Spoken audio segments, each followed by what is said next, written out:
I do not know how I became a wordsmith.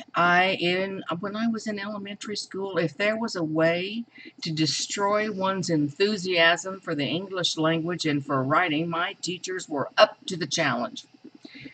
And I experienced so many problems with you had to stand up in front of the class and diagram a sentence, and then learning the parts of speech and test after test over that.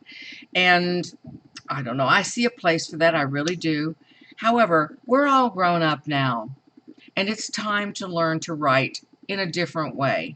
In addition to those ways you may have learned before, I don't want you to replace anything. I want to enhance what you already know. I want you to write by listening to the words that you are writing and by embracing punctuation as your friend, by inviting different ways to express things and to use words to paint a picture.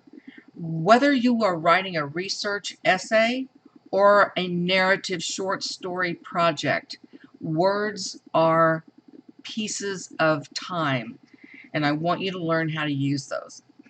Now, in order to do that, there are a few exercises that I want you to do just to brush up your memory, to brush up your skills.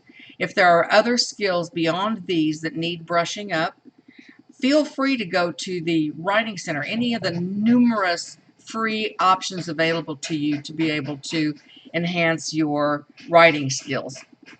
But these are the ones that I'm covering for this class because these are included in our objectives that we have for this course, which you can find in the syllabus.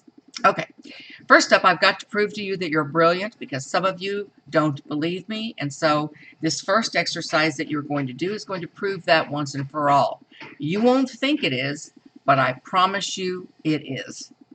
And so then I want you to go on and refresh your memory about prepositions. Everybody has problems with prepositions. I have problems with prepositions. Was he on the quicksand? Is he in the quicksand? Is he under the quicksand? Is he around the... I mean, prepositions can be tricky. So I've got a really fun exercise for that to refresh your memory, a little bit about narrative writing, and then I want you to be ready to move on, having some of those skills under your belt. As you go through this module, and you won't see very many assignments in this module, but I want you to think beyond that to the area of any writing skills that you feel like are lacking.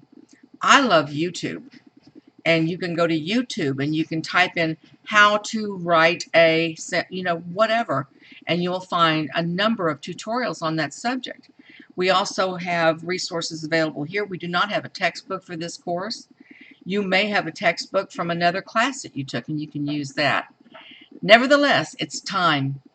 It's time for you to learn how to write the English language in effective discourse. And I'm just the person to take you through that journey. So let's start with these beginning exercises, then we'll be ready to move on. That concludes this overview tutorial.